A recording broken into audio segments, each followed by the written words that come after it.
السلام علیکم ورحمۃ اللہ وبرکاتہ۔ بادشاہ عبد الملک بن مروان بیت اللہ کا طواف کر رہا تھا۔ اس کی نظر ایک نوجوان پر پڑی جس کا چہرہ بہت پروقار تھا مگر وہ لباس سے مسکین لگ رہا تھا۔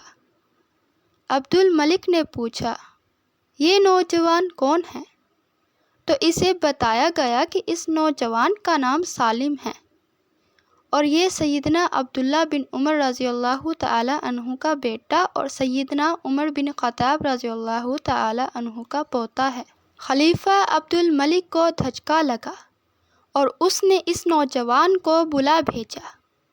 عبد الملک نے پوچھا کہ بیٹا، میں تمہارے دادا سیدنا عمر فاروق رضی اللہ تعالی عنہ کا بڑا مداح ہوں، مجھے تمہاری یہ حالت دیکھ کر بڑا دکھ ہوا۔ مجھے خوشی ہوگی اگر میں تمہارے کچھ کام آ سکوں۔ تم اپنی ضرورت بیان کرو، جو مانگو گے تمہیں دیا جائے گا۔ نوجوان نے جواب دیا، اے عبد الملک بادشاہ، میں اس وقت اللہ کے گھر بیت اللہ میں ہوں اور مجھے شرم آتی ہے کہ اللہ کے گھر میں بیٹھ کر کسی اور سے کچھ مانگوں۔ عبد الملک نے اس کے پرمطانت چہرے پر نظر دوڑائی اور خاموش ہو گیا۔ بادشاہ نے اپنے غلام سے کہا کہ یہ نوجوان جیسے ہی عبادت سے فارغ ہو بیت اللہ سے باہر آئے، اسے میرے پاس لے کر آنا۔ سالم بن عبداللہ بن عمر رضی اللہ تعالی عنہ جیسے ہی فارغ ہو کر حرم کعبہ سے باہر نکلے تو غلام نے ان سے کہا کہ بادشاہ نے آپ کو یاد کیا ہے۔ سالم بن عبداللہ رضی اللہ تعالی عنہ خلیفہ کے پاس پہنچے۔ عبد الملک نے کہا، نوجوان، اب تو تم بیت اللہ میں بھی نہیں ہو، اب اپنی حاجت بیان کرو، میرا دل چاہتا ہے کہ میں تمہاری کچھ مدد کروں۔ سالم بن عبداللہ رضی اللہ تعالی عنہ نے کہا،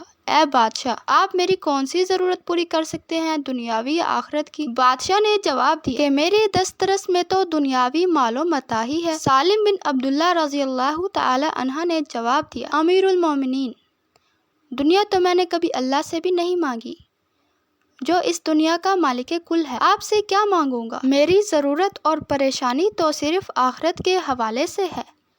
اگر اس سلسلے میں آپ میری کچھ مدد کر سکتے ہیں تو میں بیان کرتا ہوں۔ خلیفہ حیران و ششد ہو کر رہ گیا اور کہنے لگا کہ نوجوان یہ نہیں کہہ رہا، تیرا خون بول رہا ہے۔ بادشاہ عبد الملک کو حیران اور ششد چھوڑ کر سالم بن عبداللہ رضی اللہ تعالی عنہ وہاں سے نکلے اور حرم سے ملحقہ گلی میں داخل ہوئے اور نظروں سے اوجھل ہو گئے۔ یوں ایک نوجوان حاکم وقت کو آخرت کی تیاری کا بہت اچھا سبق دے گا۔ کیا آپ نے بھی آخرت کے بارے میں کچھ سوچا؟